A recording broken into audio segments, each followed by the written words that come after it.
Him who is able to do immeasurably more than all we ask or imagine, according to His power that is at work within us now. To Him who is able to do immeasurably more than all we ask or imagine, according to His power that is at work within us. To Him be glory in the church and in Christ Jesus, throughout all generations. To Him be glory in the church and in Christ Jesus, throughout all generations. To Him be glory in the church and in Christ Jesus. Now to Him who is able to do immeasurably more than all we ask or imagine, according to His power that is at work within us now. To Him who is able to do immeasurably more than all we ask or imagine, according to His power that is at work within us. To Him be glory in the church and in Christ Jesus, throughout all generations. To Him be glory in the church and in Christ Jesus, throughout all generations. To Him be glory in the church and in Christ Jesus. Now to Him who is able to do immeasurably more than all we ask or imagine.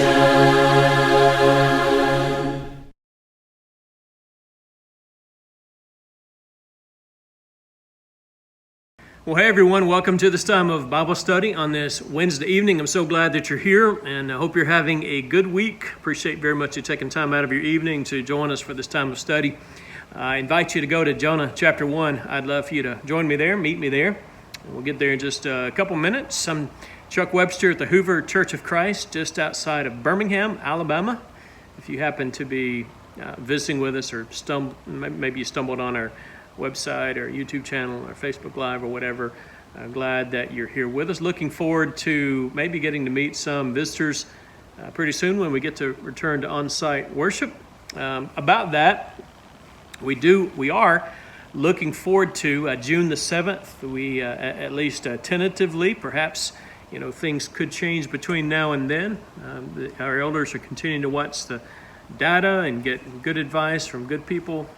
And but right now, as of today, we're looking forward to returning on June 7th to on-site worship here in our church building. We'll have two services that morning at 8 and 10, one at 8, one at 10. They'll be pretty much the same service, same sermon, same songs. Kyle will lead, and we'll have different guys leading us in different aspects of that, prayers and communion and so on. But same service. We're going to limit the numbers, so you'll be getting probably tomorrow, you'll be getting an email, and we're going to ask you to respond to that email and let us know which service, if you're going to come, number one, and number two, if you are going to come, which service you'd like to attend. All right, so be looking for that. That'll help us in a couple of things. We want to make sure our numbers are manageable so that we can maintain the right kind of spacing, and also we want to know who's going to come so that we can know who can serve in different kinds of ways, leading prayers and taking care of things, here. So just be looking to that. I'm not going to talk a lot about that. You guys, you Hoover folks, you got the email from us last week, just some mitigation strategies in place when we do return on June 7th. It's possible those will change a little bit between now and then. I don't know. We don't know, depending on how things are looking, and as we continue talking to folks and thinking and praying about how this ought to happen. We'll just make sure you keep checking your email. We'll communicate in various ways about that, how you can help and what it's going to look like and all of that. So June the 7th, just a couple more housekeeping things right quickly, if you'll bear with me. This Wednesday night class will continue online, and as will Sunday night. But those are going to look a little bit different. I'm going to finish up Jonah in the next couple weeks, I hope. And I'm going to switch on Sunday night. Instead of doing a Zoom meeting that is discussion based with people giving input on the past couple of lessons, I think I'm going to I'm going to keep this thing going with Jonah. Still Zoom, still 5 o'clock.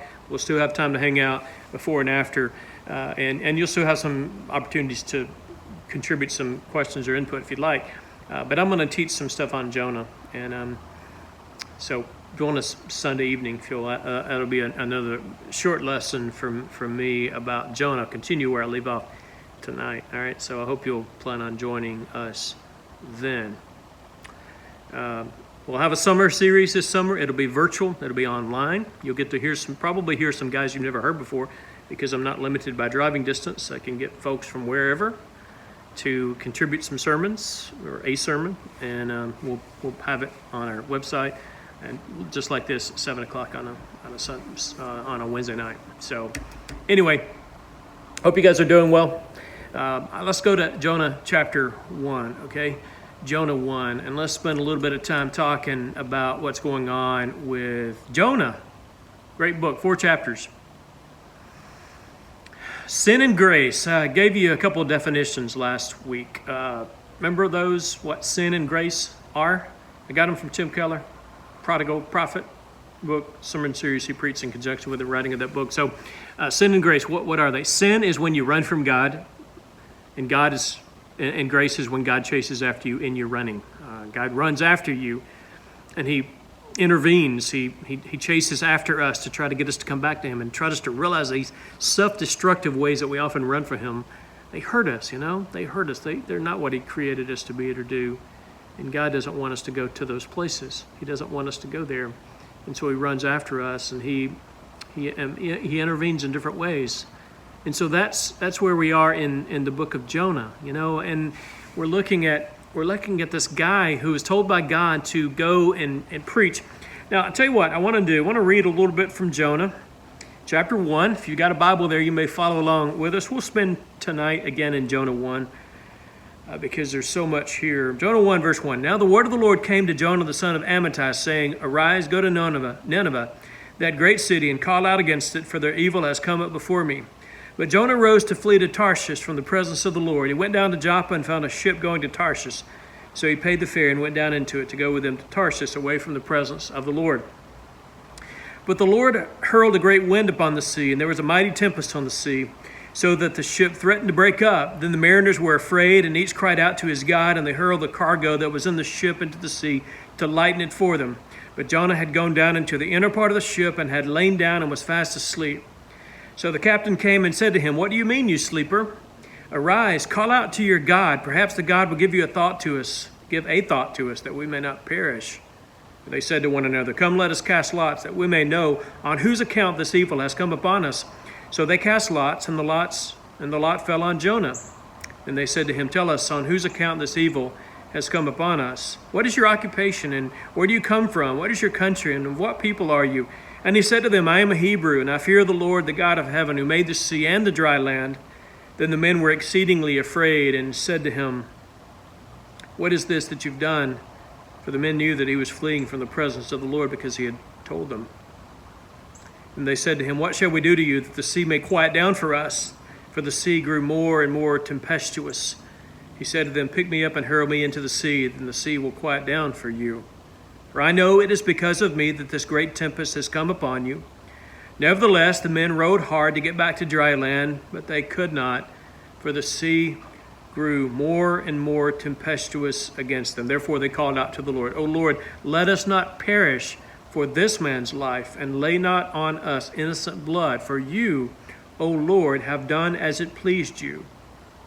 So they picked up Jonah and hurled him into the sea, and the sea ceased from its raging. Then the men feared the Lord exceedingly, and they offered a sacrifice to the Lord and made vows.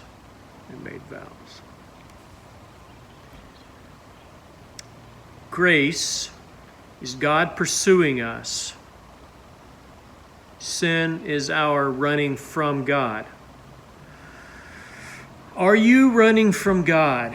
I asked that question last week. I want to spend a little bit of time talking about it again tonight. Are you running from God? I think I know the answer to that. And the answer to that is yeah, you are, I am, in some kind of way. We're running from God. That is the bent of our nature. That is what we tend to do. And we don't know it. That's the hard part about it. We don't know it. We don't recognize that it's happening. We think that, well, I'm self-sufficient, or I'm a hurting person, or I'm this, or I'm people mistreat me, or I've got some genetic things I got from my parents that make life hard for me, But we don't see ourselves in this role as fugitives, which is a pretty good way of thinking about this. Instead of a hurting person, instead of a self-sufficient, independent type, we're fugitives. I'm a fugitive. I'm running from God. I'm running from Him, and I'm trying to stay away from Him.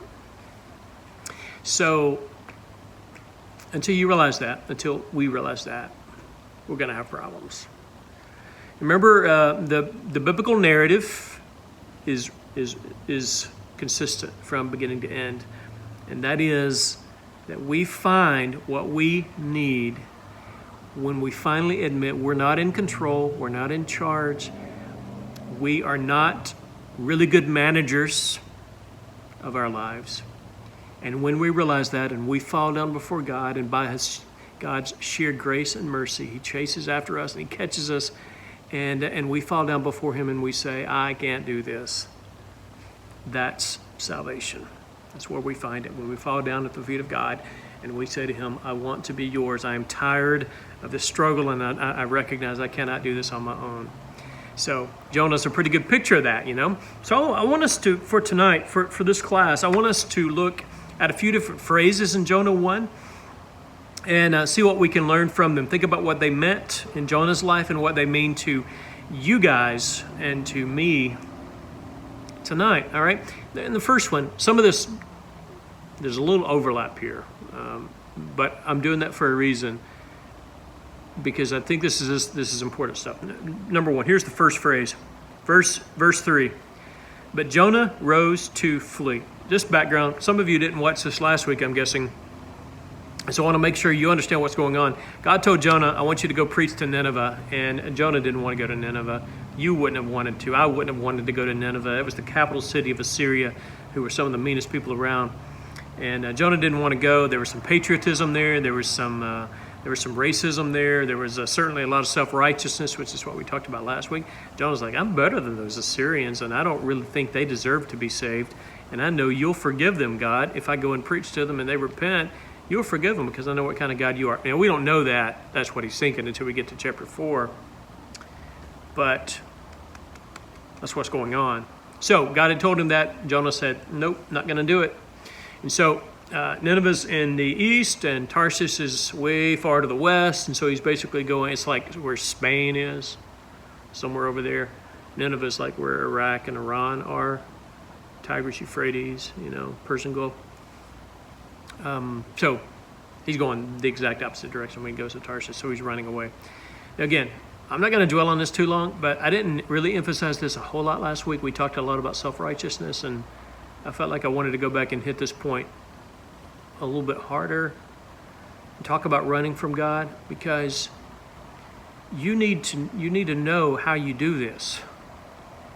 I need to know this. We need to know this about ourselves, because as long as we're running from God and don't really know that we're doing it, it creates all sorts of problems. We can't really come back to Him until we know that we're actually running from Him. So let me give you a couple of possibilities here. I want to try to help you figure out in what areas of your life you may be running, and how these kind of strategies that you and I subconsciously use to try to run from Him. So what are they? One of them is this. One of them is work. By the way, a lot of these aren't, some of them are, but not all of them are bad. They're not necessarily like inherently wrong. They're just things we do, these strategies we subconsciously pursue in order to get away from God, in order to get away from responsibility to Him. And one of them is work. Some of you guys, you may be listening to this, watching this tonight, and you're consumed with your work. And you may not even know that you're doing this, but what you're doing at work is you're trying to pour yourself into your work so that you don't have to face the difficult realization that you've positioned yourself against God, and you don't want to address those deep needs in your heart, those deep areas, those seeds of rebellion that are planted deeply there. And so as long as you're pursuing work and you're consumed with that and you spend all these hours there, and then when you're not there, you spend all this time thinking about it and checking your phone for emails and doing all this stuff that's involved in work. Work is good, by the way, but work can become one of those running strategies. Are you doing that maybe? It's hard. This is hard. It's hard for us to talk about because it's hard for us to think about because we don't know that we're doing it. And it's so deceitful. Our own hearts are deceitful because we make all these justifications. Well, I have to work hard to support my family, and what about the economy? And if I don't work hard, I may not get that promotion. And then where's my retirement going to be? And how am I going to send my kids to college? We rationalize, we justify, and all that. Not that those things don't matter, obviously, but there's a whole lot of me in that. I got to do this. I got to do it right. And I got to do all this stuff. I got to work hard. And I got to work 60 hours a week. And I got to be always on 24/7. I got to be always available, And so what happens when we do that is sometimes we can use it as a strategy of running away from God. What about the bigger barn thing? Sometimes we hide from God there. We run from God there. We run from Him by the accumulation of things. It's like this narcotic almost, like this. I'm going to buy more. I'm going to get more. I'm going to build a bigger barn. I'm going to build a bigger house. I'm going to get a nicer car. I'm going to get a bigger nest egg. I'm going to watch that 401k, grow and grow and grow. And we can use that as a running strategy because we're always pursuing. What we're doing is we're hunting for identity. We're trying to find in that accumulation of things, we're trying to find what we're looking for in fulfillment, satisfaction, contentment, happiness, running. That's what we're doing. That's why Paul says in 1 Timothy 6, the love of money, the pursuing money, it gets into your heart, and it's a bad thing. It can be a bad thing. Sometimes we run from God in our addictions. Addictions are dangerous in so many different ways. Addictions take different forms, of course, and there are various kinds of addictions, like alcohol addiction to painkillers, or to sleeping pills, or to some other kind of medication that we use to try to escape, a couple of stiff drinks at the end of a day to escape from the stresses of work, And we can find ourselves in this addictive cycle, and what it is we're trying to avoid addressing these areas of our hearts. What that is Jonah. It's going to Tarsus is what it is. It's running away from God and trying to find this place where we don't have to address the things that hurt.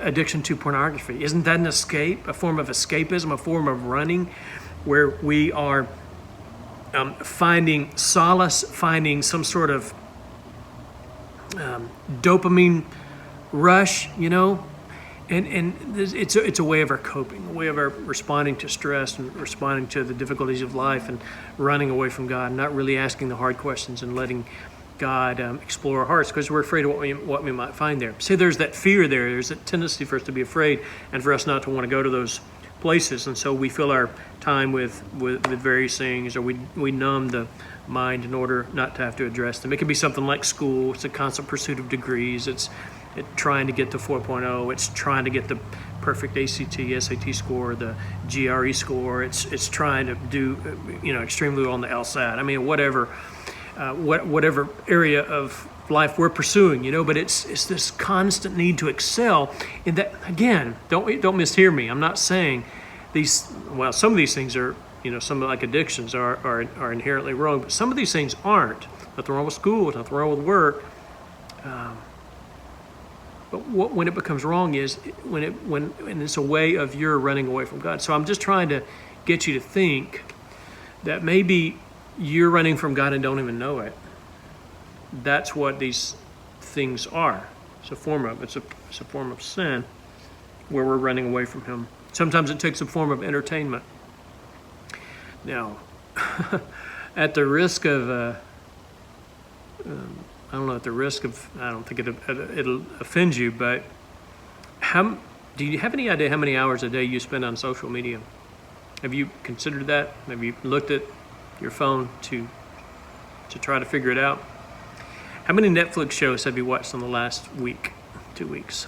Or Hulu or Amazon Prime or whatever, or just regular TV? How much time do you spend on playing video games or playing games on your phone? You know what this can be? It can be a way of our not really wanting to address what we need to address. It's kind of like we don't ever have those moments where we just sit there with God because we're always filling those minutes with running from Him, running from Him by looking at this all the time, perhaps, and scrolling and liking, and you know what I'm saying? I just think it's pretty, I don't know, I think it can be helpful for us to take some time and to look into our own habits and practices and see those areas where we might be running from Him. Because, the way we use time, that's it, isn't it? The way we use time, that gives us a pretty big clue as to what trouble spots we might have in life. Well, we can go on and on. One more. Maybe you're running from God because you're not really accepting responsibility for choices you've made. Shift blame. Well, it's not my fault I'm bitter. It's her fault. It's not my fault I'm angry. It's his fault. It's not my fault that I'm struggling with addiction. It's because of this, this lousy hand I was dealt. Whatever the kind of home I grew up in. Shifting blame. That's trying to judge other people. I'm better than that. At least I'm not that bad. That sort of thing. So we run from God. All right. Probably talked too long about that, but I just felt like, I don't know. There's a sense in which this story is teaching us about this default strategy, running strategy that we use.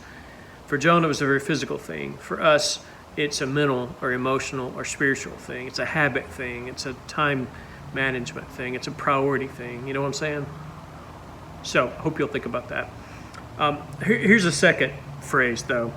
In our text in Jonah 1, what the text says is God hurled a great wind upon the sea. Again, I touched on this last week, but it's pretty interesting. God hurled a great wind on the sea. So Jonah found this boat. He's going west, and the storm comes. God sends a hurricane. God sends this tempest, to get Jonah's attention. And that, I don't know what you think about that, but that God did that. It's very clear. This isn't one of those things where it uses some sort of passive language like there came a storm on the sea. It actually says in verse 4, but the Lord hurled a great wind upon the sea. So you're not left wondering, well, this could just been coincidence or whatever. Maybe God allowed it to happen. Well, it's not just God allowed it to happen. God sent the storm there. He sent a hurricane to get Jonah's attention. And one of the things that we ought to take away from that is when God chases us, again, I mentioned this last week, so I won't dwell on it, but when God chases us, sometimes He gets our attention in storms. I don't know how you view God. I think there's a tendency to view God as probably tamer than He is. Put Him in a little box. This is the way He acts, and these are things He cannot do. And God wouldn't do that. I know God wouldn't do that. Well, we probably got a couple problems with a few texts, and here's one of them, because God sent the storm. God sent the storm, and it was terrifying. And folks, and it wasn't just Jonah who experienced difficulty from the storm. God sent the storm because of Jonah, but everybody else who was in the ocean, in the sea in that time also experienced a storm. Everybody who was on that boat with Jonah experienced a storm. They were terrified, thought they were going to die, And God's not a tame God. You can't just put Him in a box and say, this is what He's going to do, and He's not going to get out of that box that I've put Him in by my little theological constructs and all this stuff. God's fierce. He's powerful. And God wants you. He wants your heart because that's what's best for you. It's not he doesn't want you because he's selfish in the sense that he's self-centered. No, it's not that. You and I were created by him, and the best way for us to live is for us to live within his will because he knows what's best for us and does what's best for us. So God sometimes sends storms. And so I guess, I got to ask you, what kind of storms has God sent? Here's the way it works, I think. You and I, we are pursuing something. We all are. Even if we don't know what it is. We're pursuing something. We're running after something so that we might find fulfillment, so that we might find our identity there, so that we might, achieve something. We want something, all right? And God, and that thing may not be consistent with what God wants for us, but we pursue it anyway. So in our pursuit of things, we are chasing after something, but God intervenes. God intervenes. Sometimes God keeps us from reaching the goal that we want. So have you ever been pursuing maybe a promotion at work, or you've been working on a degree, or maybe pursuing a relationship with someone, and God stopped it? God said no. You prayed about it, God said no. The promotion is not yours. Their relationship is not going to happen. The degree that you want, stuff happened, and God said no. Have you ever experienced those things? That's God acts. He acts because he wants what's best for you. And see, this is hard for us during that time because you want the promotion, you want the relationship, you want the degree, you want whatever that thing is. But God knows that it's not what you need at this particular time. So God says no, and that hurts. That's the storm that God sends. Sometimes God's storm is letting you get the very thing that you need but don't need. That you think you need but you don't need. Sometimes God lets us get the thing so that in getting the thing, we realize that cannot satisfy. So sometimes you get the job promotion, you get the degree, you get the relationship, you get the thing. But then in your experiencing the thing, you are drawn to God because you recognize that is not what you were created for, and it is not fulfilling, and it is not who you are. You see? So the storm can take different forms. But I just want you to open up your eyes to the possibility that God will do things to get your attention. It's like an intervention. Like an intervention that sometimes addiction recovery groups will advise or organize an intervention when someone's life is spiraling out of control and the people who desperately love him will do what they need to do to get his attention. And sometimes what they do hurts. But the goal is that he might be awakened and see the devastating consequence of the direction that he's going, So the Lord hurled a great wind upon the sea. Here's the third thing, just for a second. Verse 8, verse 8, they came to him after the storm. They cast lots, fell on Jonah, and they said to him, what is your occupation? This is interesting, the questions they ask. What is your occupation? Where do you come from? What is your country? And of what people are you? That's very similar to the questions we asked today about identity. Who are you? Who are you? What do you do? You're at a dinner party somewhere, and you don't know people. You don't know the people who are there. And one of the first questions you ask, or someone asks you, you come up and, hey, my name's so and so. What's your name? What do you do? What do you do? That's what's your occupation? That's kind of what they're doing. What's your occupation? Where are you from? What's your country? Of what people are you? But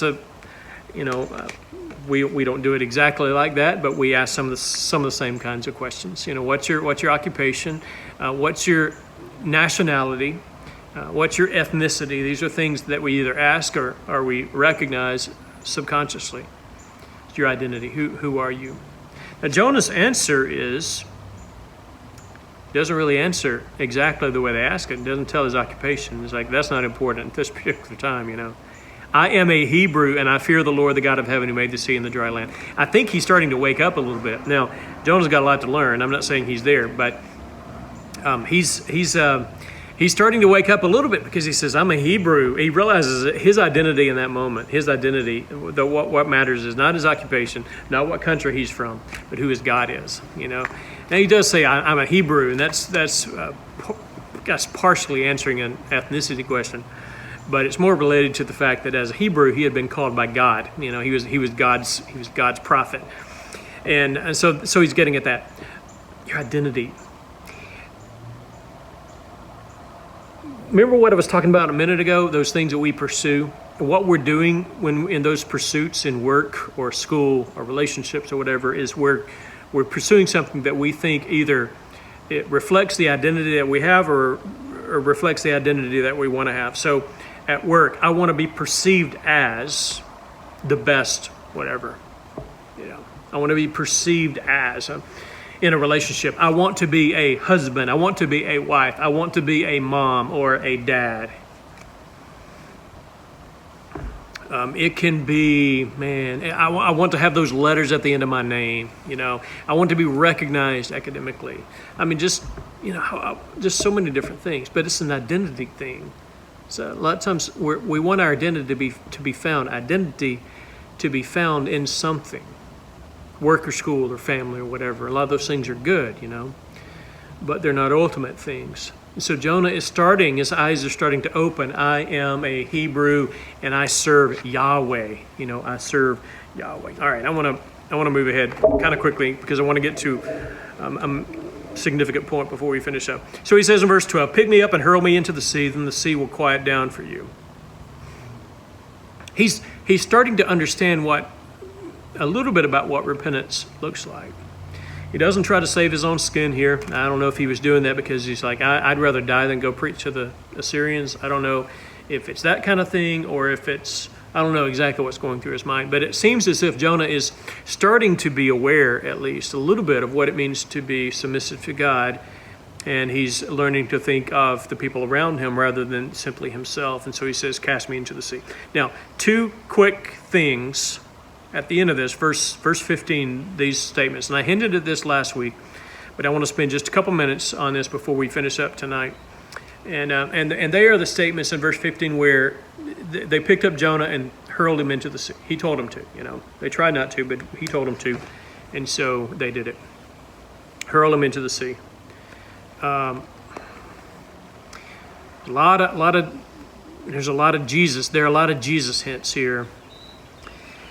You know, one of the things I think it's important to do when we read any text, especially maybe when we read Old Testament texts, is to look for hints, look for clues of Jesus there, and to be sensitive to movements in the text, to the hints there, to subtle indications that maybe there's something bigger at work here than just the narrative itself. And this is one of those places.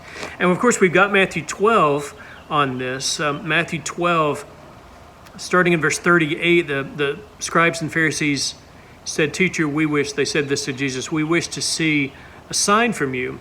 But he answered them, "An evil and adulterous generation seeks for a sign, but no sign will be given to it except the sign of the prophet Jonah." So Jesus brings up Jonah. And then he says, verse 40, "For just as Jonah was 3 days and 3 nights in the belly of the great fish, so will the Son of Man be 3 days and 3 nights in the heart of the earth. The men of Nineveh will rise up at the judgment with this generation and condemn it, for they repented at the preaching of Jonah, and behold, something greater than Jonah is here." So Jesus himself tells us explicitly, he says, Jonah was in some ways there was foreshadowing going on there in the life of Jonah, anticipating the Messiah. So the 3 days and 3 nights in the belly of the fish, Jesus in the tomb for 3 days and 3 nights, Jonah preaching to the city of Nineveh, and they repented. Jesus preaching to the cities in his day, and they didn't repent. So Jesus says, there are hints of it here. So that gives me, I don't know that you need that necessarily, but it certainly gives us very clear permission that I want to look for hints in Jonah's story to help me learn something about Jesus. In what ways may Jonah be teaching us something about Jesus? And here's one of the ways. They cast him into the sea. And verse 15 says, "And the sea ceased from its raging." it ceased from its raging. And I mentioned this briefly last week, and I'm going to close with this tonight. Jonah, they threw him into the sea, and the sea stopped. And Jesus himself teaches us this, about the tomb. That Jesus was the one who was willing to go into the sea. Remember at the beginning of this, sin is our running from God. Grace is God running after us. And sometimes God's running after us. It finds its manifestation in our lives in the form of a storm, in the form of God's directly intervening in our lives, sometimes in a negative way, sometimes in a positive way. Ultimately, it's all positive, of course, good in the long sense of things. But here, the storm in Jonah's life was grace. There was love beneath the waves. Love beneath the waves. In the middle of the storm, there was love. In the middle of the storm, there was grace. In the middle of the storm, you've got God running. In the middle of the storm, you have Jesus taking on himself the brunt of the wickedness of humanity at the cross. My God, why have you forsaken me?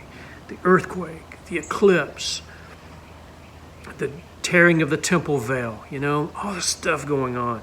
Jesus was in the heart of the storm. He was in the heart of the storm, taking the anger of the world upon himself. But then, as soon as they had thrown Jonah into the depths of the sea ceased its raging. And that's what happens at the cross. In some sense, Romans 3 talks about this. There's propitiation there. I don't pretend to have all the understanding I'd like to have about this, but in some sense, there is the wrath of God toward sin, toward rebellion, toward the thing that hurts us. God's wrath poured out on sin, and it is redirected in some sense. And Jesus takes that upon himself, and then the sea stops its raging. It is smooth as glass. And God and men and women are reconciled. It's a beautiful thing. That's what happened with Jonah. And there's a hint there. That's exactly what we find in the heart of Jesus, in the life of Jesus. I appreciate you being with us tonight for this time of Bible study. As I mentioned earlier, Sunday night at 5 o'clock, I'm going to continue this Jonah story. I'm not going to do the discussion thing like we did. I'm going to teach a short lesson on the book of Jonah so that I can get through the Jonah before the summer starts. And so I'm looking forward to that. I hope you'll join us. We'll be live, of course, Sunday morning at 10 for time of worship. We'll have kids' activities Sunday afternoon as well. And kids sing at 4:30. And then we'll have our class at 5 o'clock on Zoom. So we're looking forward to that. God bless you. Let me close with a prayer. Father, thank you so much for a good day today. Thank you for letting us study from the life of Jonah. Thank you that in our running from you, you run after us and you intervene, Lord, to try to save us from our self-destructive tendencies and running toward those things that do not fulfill, and in many respects they hurt and they harm. Thank you for your grace. Thank you for the storms that you sometimes send. Thank you for the blessings that you always send. And thank you for the hope that we have in the one who went into the heart of the storm and who came out so that we might be reconciled to you. We ask this in his name. Amen.